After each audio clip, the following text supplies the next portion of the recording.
جو ہوا کا رخ دیکھ کر ووٹ دیتے ہیں کہ پیپلز پارٹی تے ہاتھ رکھ دیتا ہے جی انہوں نے اسٹیبلشمنٹ نے، تو پھر وہ بہت سارے جنوبی پنجاب ادھر ادھر سے جو پنچھی ہوتے ہیں نا اڑنے والے، وہ ادھر جا جو سکتے ہیں۔ بہرحال یہ امید یہ رکھنی چاہیے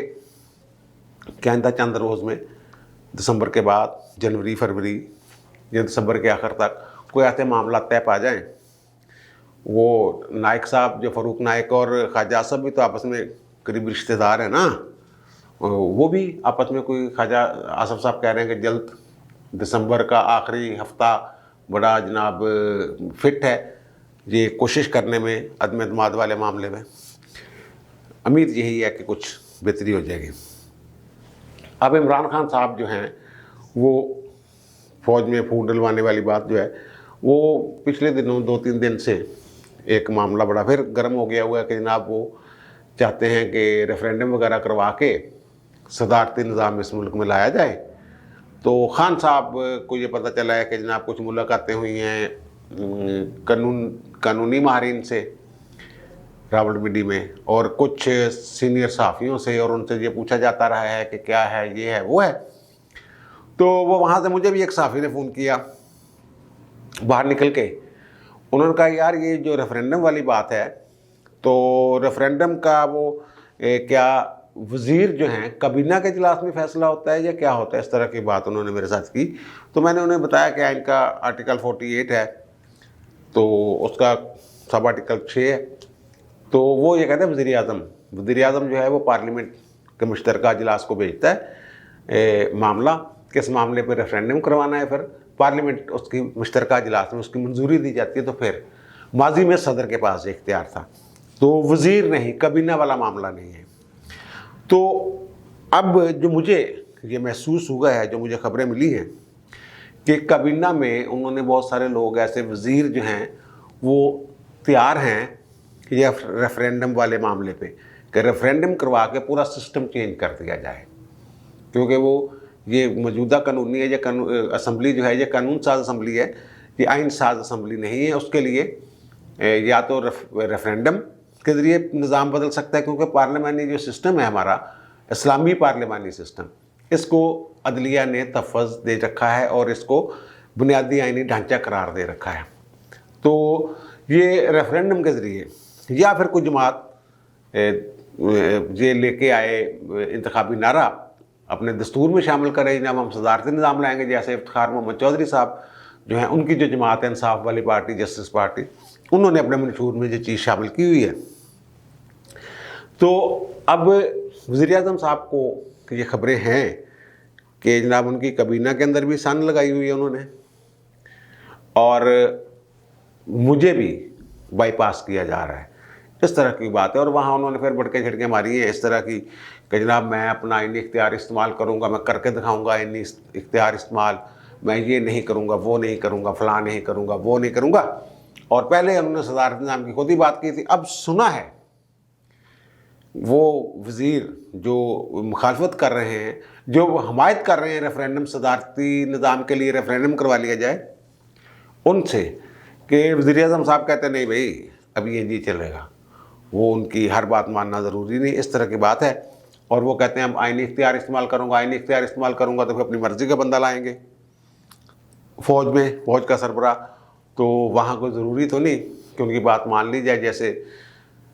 اب بات اگر اس کو مثال دیں پرویز مشرف والی، تو اس طرح کی اگر بات ہو تو پھر وہ کہیں گے جناب آپ لوگ کہ جناب بہت اگے دی گل کرتے تسی۔ اس طرح کے سارے جو معاملات جو ہیں خطرناک، جو حساس قسم کے معاملات جو ہیں وہ مجھ تک پہنچے ہیں۔ اور پھر آج جو ثانیہ سیالکوٹ ہے اس کے حوالے سے ظاہر ہے ایک انتہا پسند لوگ تھے جنہوں نے جو سری لنکن وہاں مینیجر کام کر رہے تھے ان کو ظاہر تشدد کیا، جو وہ تو خبر آپ کے علم میں ہے نا، وہ تو اس کا دوبارہ ذکر کرتے ہوئے بھی دل دکھتا ہے۔ کوئی جماعت، مذہبی جماعت، کوئی سیاسی جماعت، کوئی اداکار، کوئی صحافی ایسا نہیں جس نے اس واقعے کی مذمت نہ کی ہو۔ مولانا فضل الرحمان صاحب نے بھی اس کی مذمت کی ہے، لیکن ساتھ ہی یہ کہا انہوں نے کہ جناب اگر ان کو سزائیں ملے، قانون پر عملداری ہو صحیح انداز میں، تو شاید ایسے واقعات نہ ہو۔ اس طرح کی بات کی۔ اس پہ احسن اقبال صاحب جو ہیں وہ غصے میں آ کے انہوں نے جناب ٹویٹ کھڑکا دیا مولانا صاحب سے کہ رہنمائی کی ضرورت ہے اور یہ غیر مشروط اس کی مذمت ہونی چاہیے۔ اس واقعے سے آپ دیکھیں کہ جو اسلام مخالف لوگ ہیں انہوں نے جو کہتے ہیں کہ ریاست کا کوئی دین نہیں ہوتا، لا دین ریاست، سیکولر اسٹیٹ، انہوں نے جی بھر کے بھڑاس نکال لیا ہے مذہبی سوچ رکھنے والوں کے خلاف، مولویوں کے خلاف یا اسلام پسندوں کے خلاف، جی بھر کے سوشل میڈیا اٹھا لیں، ٹکا ٹکا کے انہوں نے جو کہہ سکتے تھے کہا ہے۔ اور اس کے جواب میں جو مذہب پسند ہیں وہ بات نہیں کر پا رہے یا کرنی بھی نہیں چاہیے ان کو۔ تو یہ بھی ایک اس کو آپ سمجھیں، اس پلاننگ میں اس جو سیکولر سٹیٹ کی طرف لے جانا چاہ رہے ہیں معاملے کو، اس طرح کے واقعات اگر ہوتے ہیں ان کو اس سے بڑا فائدہ ہوتا ہے۔ آپ دیکھیں آپ کے جو فواد چودھری صاحب ہیں، یہ کابینہ میں، وزیر اعظم کی کابینہ میں ان لوگوں میں سے ہیں، یہ میں بتا رہا ہوں آپ کو، چلو، جو صدارتی ریفرینڈم والے گروپ میں ہیں کہ صدارتی ریفرینڈم ہو جائے، کہ کابینہ وہ کہہ رہے ہیں کہ عمران خان نہیں مان رہا ریفرینڈم کے لیے کہ صدارتی نظام لایا جائے، پورا سسٹم چینج کر دیا جائے، تو پھر کابینہ کے اندر کوئی وزیر مسئلہ اٹھائے اور کابینہ منظوری دے دے تو ہو جائے۔ تو میرے خیال میں وہ جو آئین کا آرٹیکل 48 ہے وہ صرف وزیر اعظم کو یہ اختیار دیتا ہے، کابینہ کا یا حکومت کا لفظ نہیں ہے وہاں پہ۔ اب فواد چودھری صاحب نے ایک ٹویٹ کیا ہوا ہے، فواد چودھری صاحب نے کہا کہ کل سے سوچ رہا تھا کہ سیالکوٹ واقعہ پر کیا لکھوں، لفظ تو بے عمل ہو گئے ہیں اور پھر بڑی تکلیف میں رہا یہ وہ، اور آگے آ کے لکھتے ہیں کہ ہم نے معاشرے میں ٹائم بم لگا دیے ہیں، ان بموں کو نکارا نہ کیا تو وہ پھٹیں گے ہی، اور کیا کریں گے، وقت ریت کی طرح ہاتھوں سے نکل رہا ہے، بہت توجہ چاہیے، بہت توجہ۔ یہ ان کا ٹویٹ ہے فواد چودھری صاحب کا، اور بات ان کی بظاہر ٹھیک ہے کہ یہ جو اس طرح کا ایک ذہن بن گیا ہے کچھ لوگوں کا مذہب کے نام پہ یا ناموس رسالت پہ، وہ اس طرح دنگا فساد جو بھی ہے یہ شروع کر دینا۔ یہ میں نے ایک 18 نومبر کو ایک ویلاگ کیا تھا، اگر آپ لوگ دیکھ لیں اس کو، تو اس میں میں نے فواد چودھری صاحب کے حوالے سے یہ کہا تھا کہ فواد چودھری صاحب جو ہیں یہ غیر محسوس انداز میں، کچھ ایسے انداز میں یہ نظریہ پاکستان پر ضرب لگا رہے ہیں کہ محسوس بھی نہیں ہو رہا، یہ جیسے کہتے ہیں نا کہ سلو پوائزننگ، قطرہ قطرہ زہر رگوں میں ڈیلنا، یہ وہ کام۔ انہوں نے ایک سیمینار سے خطاب کرتے ہوئے یہ فرمایا تھا کہ جناب یہ جو پاکستان میں حصے ہیں، جو علاقے ہیں، یہ تو صوفیہ کے مسکن تھے، یہاں تو بڑا امن تھا، پیار محبت سے لوگ رہتے تھے، ایک دوسرے کو قبول کرنے کا جذبہ تھا، اور پھر پاکستان کیوں بنا تھا؟ وہ کہتے ہیں جناب جو لڑائی جھگڑے، مذہبی منافرتیں اور انتہا پسندی جو تھی وہ تو ان علاقوں میں تھی جو بھارت میں رہ گئے۔ اس وقت میں نے کہا تھا یار اس کا نوٹس لینا چاہیے، یہ بڑی گہری اور خطرناک بات ہے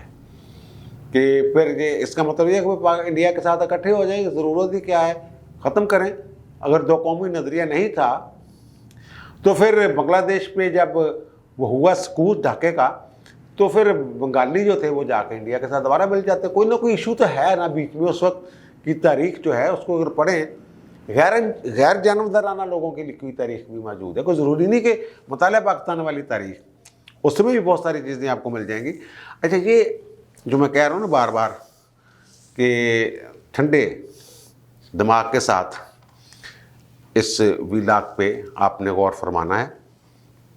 یہ صدارتی نظام لانا چاہ رہے ہیں، پارلیمانی نظام ختم کرنا چاہ رہے ہیں۔ کون سی قوتیں ہیں پارلیمانی نظام میں؟ ایک تو ہے اسلامی جمہوریہ پاکستان، پاکستان کا مذہب، ریاست کا مذہب اسلام ہوگا، صدر یہاں جو ہوگا وہ مسلمان اس کے لیے ہونا ضروری ہے، وزیر اعظم کے لیے صدر مسلمان ہونا ضروری ہے۔ اس طرح مختلف قسم کی شرائط ہیں جو کسی حد تک وہ کہتے ہیں کہ اسلامی ریاست میں، ظاہر ہے وہ عوام کی چوائس کے مطابق اگر بنا ہے تو وہ اسلام کے نام پہ اگر ملک بنا ہے، لیکن اس کو کچھ لوگ کہتے ہیں یہ نہیں ہونا چاہیے، ایسے لوگ ہیں۔ اس میں ایک اور چیز بھی ہے، ستمبر 1974 وہ یاد کریں ایک آئینی ترمیم کی گئی تھی جس کے تحت یہ کہا گیا تھا کہ جو ختم نبوت پر ایمان نہیں رکھتا، جو نہیں مانتا کہ حضرت محمد صلی اللہ علیہ وآلہ وسلم آخری نبی ہیں، ان کے بعد کوئی نبی نہیں آئے گا، وہ دائرہ اسلام، وہ مسلمانوں کی تعریف میں نہیں آتے، وہ اسلام سے باہر ہیں۔ اگر سارا نظام سسٹم چینج ہو گیا، سیکولر پاکستان ہو گیا، تو پھر تو یہ چیزیں جو ہیں جن کا میں ذکر کر رہا ہوں کہ صدارتی نظام لاتے ہیں اور صدارتی نظام کے تحت یہ چیزیں ختم کر دیتے ہیں جو مذہب والی ہیں، وہ کہتے ہیں جناب انہوں نے بڑا نقصان پہنچایا ہے پاکستان کو مذہب کے نام پہ، جو کچھ ہوا، یہ ہوا، وہ ہوا، تو وہ یہ چیز بھی ختم ہو جائے گی کہ پاکستان کے لیے جو صدر یا وزیر اعظم ان کے لیے مسلمان ہونے والی شرط اگر ختم کر دی جائے، اور پھر کوئی بھی جو 1974 والی ترمیم ہے وہ تو پھر نہیں رہے گی نا، پھر تو نیا آئین بنے گا نا، صدارتی نظام جب آئے گا۔ اس کی طرف بظاہر لوگ کہتے ہیں، لگتا ہے کہ ایسی کوئی بات نہیں ہے، لیکن ایسی بات ہے۔ وہ کیسے ہے وہ میں آپ کو بتا دیتا ہوں کہ یہ ہمارے ایک lieutenant general retired Tariq Khan صاحب ہیں، انہوں نے بہت لمبا چوڑا ایک بڑا تھیسس لکھا ہے، عقل و دانش کے موتی پروئے ہیں، یہ کبھی 8-10 میں کور کمانڈر مرکل منگلا تھے، انہوں نے جناب یہ فرمایا ہے، آئین کے حوالے سے کچھ باتیں کی ہیں، یہ کیا ہے، وہ کیا ہے، وہ کر کے پھر وہ آ جاتے ہیں اس چیز کی طرف جس طرح میں آپ کی توجہ میں وصول کروانا چاہتا ہوں۔ میں کہتا ہوں ٹھنڈے دماغ نہ سوچنا، ٹھنڈے دماغ نہ، غصہ نہیں کرنا، کہ مولویوں نے، وہ ایک جگہ پہ لکھتے ہیں کہ حکومتوں کو مجبور کیا گیا کہ وہ مولویوں کے خیالات کو مد نظر رکھتے ہوئے خارجہ پالیسی کے ساتھ انتظامی پالیسیوں کا بھی جائزہ لیں۔ یعنی وہ کہتے ہیں کہ ہماری جو خارجہ پالیسیاں ماضی میں رہی ہیں اور اندرونی داخلہ پالیسیاں وہ مولویوں کے زیر اثر تھیں، یہ کہہ رہے ہیں، اور وہ کہہ رہے ہیں یہ بہت بڑا چیلنج ہے حکومتی ریٹ کے لیے، کھلم کھلا چیلنج کرنا ہے، مذہب کے تماشا یا پھر ایک اپاہج، وہ انہوں نے کچھ اس طرح کی باتیں کی، ایک مولانا صاحب کے حوالے سے بھی کہ وہ وہاں بیٹھ کے گالیاں دیتے ہیں، یہ کرتے ہیں، وہ کرتے ہیں، اس طرح کی بات کہ جناب ہم ان کے، جیسے فواد چوہدری نے کہا تھا کہ پاکستان کی ریاست اور حکومت انتہا پسندوں کے ساتھ نمٹنے کے لیے یا ان کو نمٹنے کے لیے تیار نہیں ہے پوری طرح 100%، اور پھر یہ کہ جب ان کے تحریک لبیک والوں کے ساتھ صلح صالح ہو گئی تھی تو تب بھی انہوں نے کہا تھا جناب ریاست نے پتہ نہیں سرنڈر کر دیا، کہ اس طرح کی بات بہت کی تھی۔ اب وہ جو lieutenant general retired Tariq Khan صاحب ہیں وہ کہہ رہے ہیں جناب پاکستان جو نا آزاد خارجہ پالیسی بھی نہیں بنائی جا سکی، جہاں مولوی پڑ جاتے تھے، عالمی تقاضا ہے کہ انڈیپینڈنٹلی حکومت بنے، یہ وہ سیکولرزم کی تبلیغ کر رہے ہیں، اور کہہ رہے ہیں جی وقت کا تقاضا ہے کہ ایک ریفرینڈم کرایا جانا چاہیے تاکہ لوگوں کے صدارتی نظام کی طرف جانے کا فیصلہ لیا جا سکے، کہ لوگ صدارتی نظام چاہتے ہیں تو وہاں جائیں، پھر وہ تاکہ کابینہ میں اہل تکنیکی لوگ جو ہیں، ٹیکنیکل لوگ، وہ شامل کیے جا سکیں، وزیر اعظم کے اختیار زیادہ ہوں، کابینہ اچھی ہو، کام شام کر سکے، اور جوڑ توڑ اور زبردستی خرید و فروخت اور کان کی ہوتی ہے وہ نہ کرنی پڑے، اور صدر کو دباؤ میں نہ لایا جا سکے یا حکومت کو دباؤ میں نہ لایا جا سکے، اس طرح کی باتیں کی ہیں۔ جہاں تک تو لگتا ہے کہ اوکے ٹھیک ہے، کوئی گل نہیں، ٹھہر، صدارتی نظام بھی تو دنیا ہے ہی نہیں نا، تسی یہ کر سکتے ہو کہ جناب پاکستان دا صدر جڑا وہ مسلمان ہو بھی اگر تسی اسلامی، لیکن یہ کچھ اور گیم کر رہے ہیں۔ یہ کہہ رہے ہیں کہ جناب کہ یہی بات انہوں نے کی ہے کہ آئین میں واضح طور پر لکھا ہوا ہے کہ کوئی غیر مسلم پاکستان کا صدر نہیں ہو سکتا، وزیر اعظم نہیں ہو سکتا۔ یہ تو وہ کہتے ہیں کہ کچھ لوگوں کو کے ساتھ یہ غیر مساوی سلوک ہے، امتیازی سلوک ہے، مطلب یہ اقلیتوں کے ساتھ، ان لوگوں کے ساتھ جو صدر بن سکتے ہیں لیکن کیوں اس شک کی وجہ سے نہیں بن سکتے۔ اب وہ جو خطرناک بات جو وہ کر رہے ہیں وہ میں آپ کے گوش گزار کرتا ہوں۔ لوگوں کو سمجھ ہی نہیں، عام بچوں کو، نئے بچوں کو، کہ جسٹس منیر کمیشن رپورٹ ہے کیا۔ وہ لکھتے ہیں جناب اپنے آرٹیکل میں، یہ 2 دسمبر